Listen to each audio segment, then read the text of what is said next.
I think these days, if you listen to a lot of podcasts like I certainly do, you hear about this idea of like the hustle culture, that always really on thing. It's the whole do you live to work or work to live? I don't know if it's more prevalent in startups, but there's certainly that you're working flat out, you're just giving up your life to work. And as we will explore, that comes at a cost. And, what's realistically sustainable. And there's some scary stats actually. So around 80% of employees in the UK experience stress and burnout. And we talked about burnout. Check out our other episode on burnout. And 750,000 in 2023-24 suffered from depression or anxiety, work-related stress, and that led to, believe it or not, 16.4 million workdays lost Yeah. in that year, which is just crazy. The cost to the organizations and, of course, people. Yeah. I think those stats are horrendous. The damage and the problems that this always on culture, this always working culture is causing us. And I think what we'll want to do in this podcast is let's explore what work-life balance really means, some of those challenges that people face when they're trying to balance work and home, and actually talk about practical tips and strategies that people can use. But I think what I'd like to do is let's reframe work-life balance really around what we mean by the challenge that people face. And from a psychological perspective, work-life balance is very much around your sense of control. And really what we need to understand is this idea of what's called locus of control. So all of us have a mix of what's known as an internal and an external locus of control. And the internal locus of control, it sounds a bit fancy really, but it's this idea that I make decisions for myself. I'm in charge of my life. I'm in charge of what I do. An external locus of control, perhaps unsurprisingly, implies that I have no control over what's happening to me. I have no control in terms of my work and my life. Now, when it comes to this work-life balance, I think the challenge is many people feel they don't have that control of where they work, what they're working on, how often they work, how long they work. And I think it's that sort of always on culture thing again, is that productivity culture that we're talking about. Yeah, and I think that balance has definitely gone completely off kilter for many people, especially since, Yeah. Hybrid working and COVID and actually where is the line if people are working from home and they decide I'm finished for the day? Is there an expectation that they are still, do they feel that pressure? Like my home is my office, so does that mean I have to answer emails at 7 at night or at weekends? And that's a slippery slope in my experience and people I've worked with as well, where actually when does it stop? Is it acceptable for your boss to call you when you're on holiday? And do you feel obliged to answer it? And I think that blurring has affected lots of people. And it's not just, hybrid working, it's people in the office as well. They go home at the end of the day. They go home for the weekend expecting to have finished work. And then some of their bosses are sending emails on Saturday morning. And then if they get a notification on their phone for that, it puts that pressure on again, as you said, that feeling, I'm not really in control of my own home life now. Yeah. And that's going to have significant impact, isn't it? Yeah. So I say that I think the first point really is that this work-life balance is very much around a sense of control. And what we've got then in modern workplaces very often is this blurring of boundaries. And there's a dual nature of that pressure, which is that external expectations, as your workplace are expecting you to answer emails at 10 o'clock at night, but also your own personal drive. And as we talked about in previous episodes, they sometimes clash and they sometimes cause that stress and tension. So what we need to do is we need to observe that feeling that we have and that stress that we're creating ourselves. The challenge, as you point out, is that we carry, I've got my phone on my desk here. I'm sure you've got your phone with you as well. We all have these devices on all the time. So there's a blurring of the boundaries between work and home life. I think the environment has a big part to play as well. So I certainly found during COVID, I set up a desk in a spare bedroom. Lucky to have that spare bedroom. Not a lot of people had. They were, working from their kitchen table and other things. And in that room, I was very fortunate to have my drum kit in there. And what I found was that despite being home most of the time, or all of the time because of COVID, I stopped playing the drums.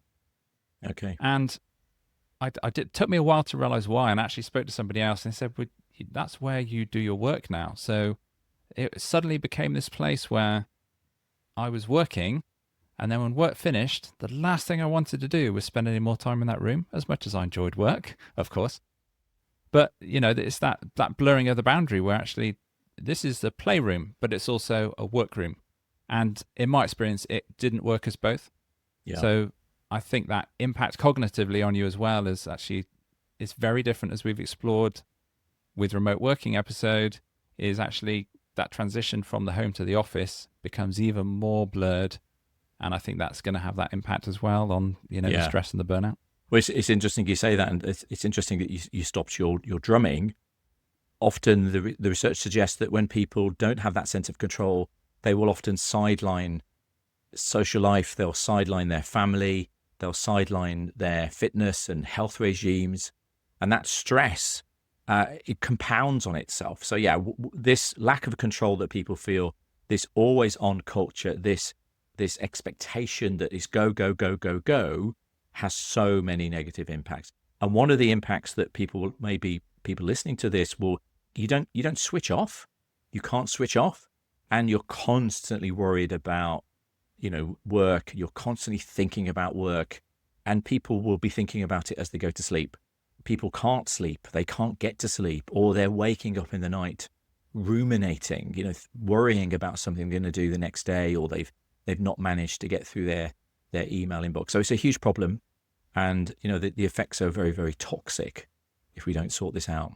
One of the questions I think organizations need to be asking themselves is, are they providing support for their employees? So do they have employee assistance programs, things like that? Do they have support for people who are suffering from burnout and work-life balance? Because actually it is an organization's responsibility to support their employees with that, as well as an individual responsibility to push back, to challenge, to say, actually, this is unreasonable, those kind of things. But from an organization perspective and a leadership perspective, having these support mechanisms in place really can pay dividends in terms of helping support the workforce with these challenges. And again, it obviously comes down to leadership style and behaviors and culture, as we've been exploring. But I think it's really important for those employee assistance programs to be in place. I think you're absolutely right, Scott, that if an organization hasn't got some sort of employee assistance program, EAPs, as they're often referred to, actually taking one up, starting one, beginning one within the organization sends a signal to the team that you do care about their mental health, you do care about their psychological well-being. So taking one of these programs up or beginning one of these programs is really important. But what I'd like to talk about is what you can also do as an individual. So I think the organization has a responsibility, and then we as individuals can actually take steps as well. Now, we've talked about in previous episodes about having difficult conversations, but what you can do as an individual, as you say, is go and talk to your manager, go and talk to HR. But there are things that you can do. So, for example, if you are able to keep up that exercise, exercise is even more important when you're stressed and worried about work. I know it seems like the easy solution is to not go for that run, is to not go to the gym. I'm really busy. I must get this project finished. I'm going to not walk the dog, poor dog. But you should try and get that exercise in. You may be somebody that could try something else, like, I don't know, taking up yoga. Mindfulness has been something that's been quite popular in sort of the popular culture for some time recently. So trying to do things for yourself. Ideally, you've got a workplace that is supporting you with EAP programs, but trying to cope with that stress. Ideally, the organization is helping you with some of these techniques, but what can you do as an individual to relieve that stress? For example, did you pick up the drumming again? Are you still drumming to relieve stress? Does that help now? I wish I was. My drum kit's currently in the garage because I've moved house and in transition period at the moment. So it will be coming out in a nice dedicated room, hopefully, when we move house again. But I agree. I think also it's individuals taking responsibility and setting boundaries with their colleagues and with their employers. Now, again, very easy to say. It does depend on the culture and expectations, but it's actually saying, I'm on holiday, so I won't be answering my phone, or it's the weekend, I get that there will be times when the organization needs you and says, look, we've got a critical launch coming up, or, can you just be available? But the danger is that slips into just it's expected all the time. So I think it's important for individuals to feel that, no, you have a right actually under human rights, for example, but also law, that people cannot take the mickey out of you. I nearly swore then, but actually being able to stand up for yourself and your rights and say, no, this isn't acceptable. And if you're feeling this pressure and this expectation that's always on, you're perfectly entitled to have those difficult conversations and say, no, that's not acceptable. I think you're asking too much of me. And again, I'm not saying this is easy, but what I'm saying is don't just roll over and think, well, it's inevitable. I just have to live with this. It's important to try and set some of those boundaries as well. It is. And it's interesting you talk about boundaries. I think what we forget is the way that we work now in the past was actually, a weird way. We used to live, everybody was like farmers. Everybody was peasants. We'd get up at dawn and we'd work until dusk. And now we have electric lights and we get up with alarm clocks. The way we live now isn't like set in stone. We can change. And there are companies that are trying to do different things. There's this, you heard of this whole idea of the 4-day working week. Why do we work 5 days? Now, clearly, some people work flexi hours, some people work part-time hours. Of course, people have much more varied working patterns now. But the entire idea of the Monday to Friday working pattern is actually relatively recent. There was this pressure when we had unions, and people needed. People would often work. I remember my grandfather would tell me stories of they used to work 6 days a week. So I come from the industrial West Midlands. You might be able to tell from my accent, but they used to work 6 days a week. Now most people will work maybe 5 days a week, but some companies are trying to experiment with 4-day working weeks.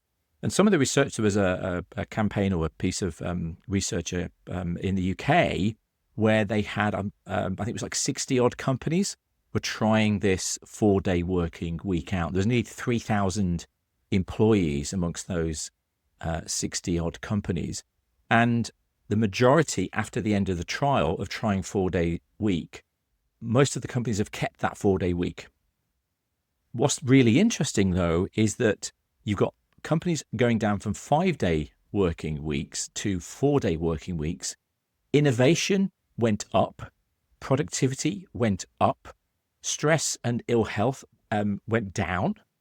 So, as I say, what I'm saying here is we have to realize that the way we work is not fixed. We can change if there's a motivation. And a lot of the way that we work is just habit, isn't it? It's habit. And the stats from the 4-day work week trials, and I know some people whose companies have kept it going because this works. And it just doesn't surprise me because we know how much time is wasted in organizations with bureaucracy, with pointless meetings, with wasted time. Actually, that was just filler really for getting work done. So if you've got that focus and if you've got that day, that extra day where people can recharge, they get their energy back, they can do the things that you can only do on weekdays, that it's just a no-brainer for me, and I can see why it's worked because you've suddenly got that focus. You've suddenly lost, all those pointless meetings. We can't afford to have those anymore. We need to make sure with the time we've got, it is actually productive and effective. Well, I'm sure you know the phrase, work gets done in the time allocated to it. So if you've given me 5 days, I will probably take 5 days. Now, we've got to be careful because sometimes projects, people don't have enough time to, I'm sure people will be listening to this screaming, I don't have enough time. But generally speaking, the length of time people have is what they will fill. And if I'm being paid for 5 days a week, I will make sure that my work takes 5 days a week. So what these 4-day working week experiments have shown is that we can work differently. So are there any other sort of working patterns that you would recommend as a productivity expert that people could look at to try and allow people to have that work-life balance? It's not just the 4-day working week. I mean, there are other approaches, aren't there, I think? Yeah, so there's a number of different approaches that companies take. One that I find fascinating is the very generous or unlimited time off.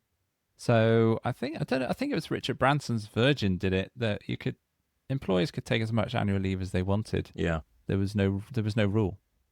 And that takes some courage, doesn't it, really? And the argument I would say with that is, if the organization culture is that good, you can confidently do that because people will enjoy coming to work. Now, there will be exceptions where people probably just take the mickey, but fundamentally, it's showing that trust in the employees. It's showing that it's about the value you deliver rather than the volume of work you deliver. And I've touched on that in a previous episode with you, Andrew. But there's various things like flexible Fridays, 9-day fortnights, alternating 4-day weeks. Yeah. Doesn't have to be completely fixed. I worked in an organization that had what we called flexi time previously, where you had core hours where you had to be in, I think it was between 10 and 3. But other than that, there was flexibility around when you started, when you finished. You could carry over flexi days. So there's a lot of different options. And as you said earlier, I think we don't need to be stuck in the dark ages of the 9 to 5, 5 days a week anymore. No. And as we've shown, the stats out there demonstrates that it isn't the most effective way to do business these days. No, it really isn't. And I think if you were being logical about it, what you would say as a manager is, I just want the results. And what in theory you would say is, I don't care how long you take, just give me the results. That's not how people work. They think, well, I'm paying you from 9 till 5, Monday to Friday. You will have to be here 9 till 5, Monday to Friday. And then I'm going to fill your hours with pointless meetings and loads of emails. And then you wonder why people are stressed and going off ill. So as I say, if you were completely logical about this, what's called these, results only workplaces, they're called. I don't care where you do it. I don't care how you do it. I don't care how long you take. Just give me the results. Now, that's what managers would say they are looking for, but we're stuck, as I've been saying, we're stuck into this pattern of, 40-hour working weeks.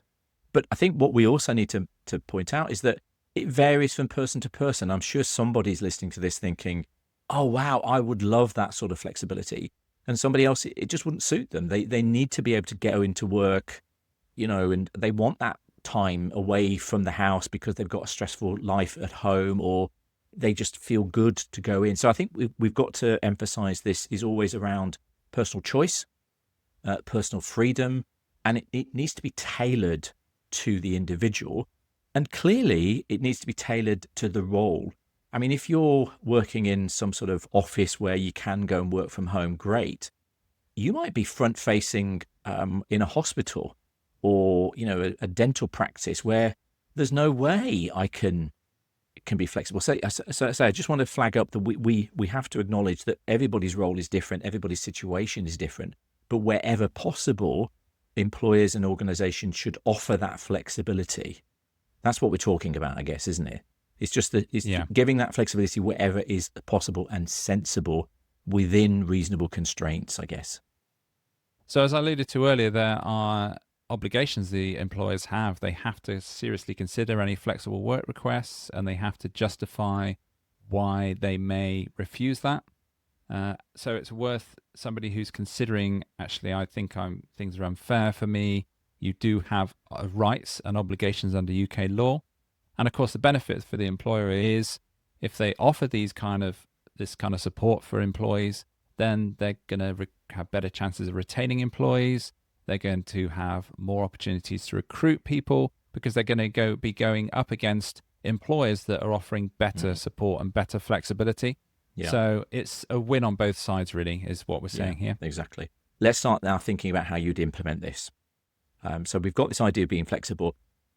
Where would you start? Is there any sort of starting point if you were advising a company on trying to be more flexible and offer people that chance to have a greater work-life balance? Any suggestions?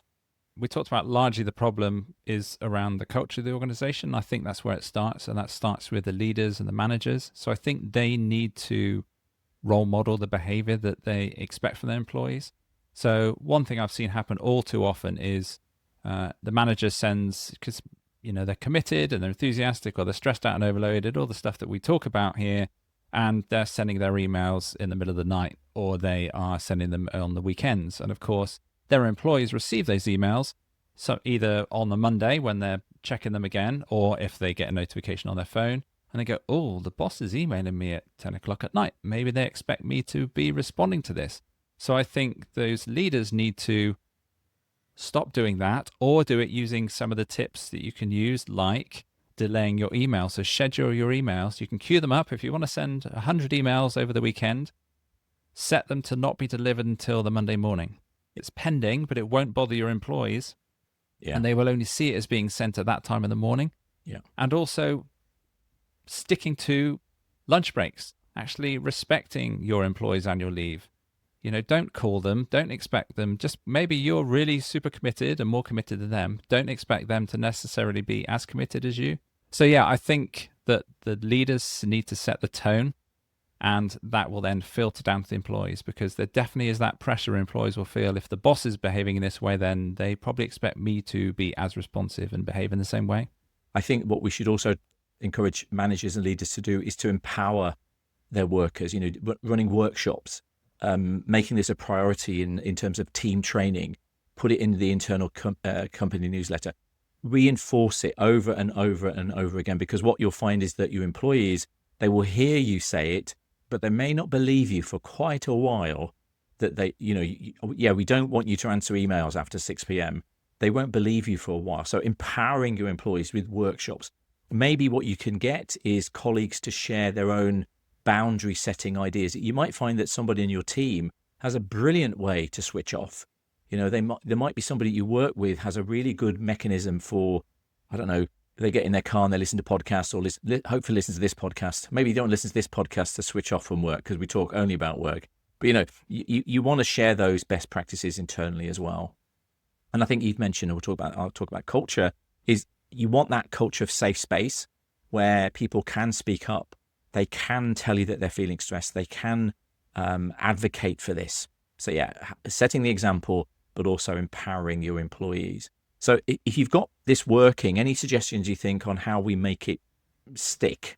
Any longer term sort of methods you think, Scott, about how you'd make this actually embed into the culture longer term? So I think with anything, it's good to reflect and celebrate that success. So something that I advise teams to do is to have, and again, it varies in terms of team size and culture and what works, but to have a regular team check-in.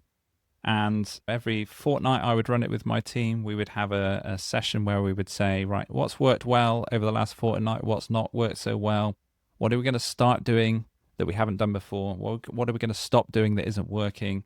And what are we going to continue doing that is working? So actually that regular check-in, and over that time, you build that continual improvement culture. Yeah. And this absolutely lends itself to this level of, is the workload right?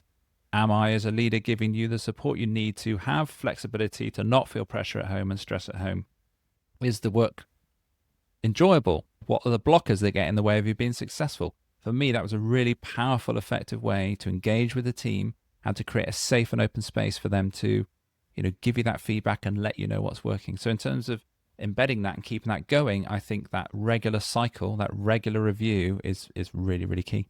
Yeah, absolutely. And if we're constantly improving our work processes, if we're becoming more efficient, we should generate more slack for people to be able to manage their own time. And thing I would say is that it's working if you're seeing a reduction in ill health in your team. You're seeing fewer days of absenteeism. If you're tracking things like employee retention, you shouldn't have so many people, handing in their notice. So I think if you're starting this, and one thing I would recommend is that organizations trial this. Maybe they run a sort of, little test for maybe a month or something, or they have part of the team try this out in an equitable way. Then you would see the stats. You'd start to see positive feedback from your team. You'd start to see that, reduction in health, and track those metrics, because that would be the real sign of whether this is making a difference. And something I'm very big on is employee engagement surveys. If you do run an employee engagement survey, which is basically saying to people, how do you feel about the work? If you're allowing people to have that increased sense of control, you should see a greater sense of engagement in your team, higher levels of motivation. And then that's when it becomes real. It becomes valuable to the organization. Final point for me, really, I think this is very much a sort of issue of trust. And if you trust your workforce, if you trust your team and you show that you trust them, then that in itself, going back to what we started with, that relieves a lot of that stress, because you show that you care about them. and you show that you believe in them. And that makes a huge difference to how people feel about their work. Yeah, and I'd say again, this is linked to that productivity and the effectiveness of the teams and the processes, because that just piles the pressure on. Again, if people are struggling to be effective in their jobs, that is going to lead to increasing the time it takes to do things.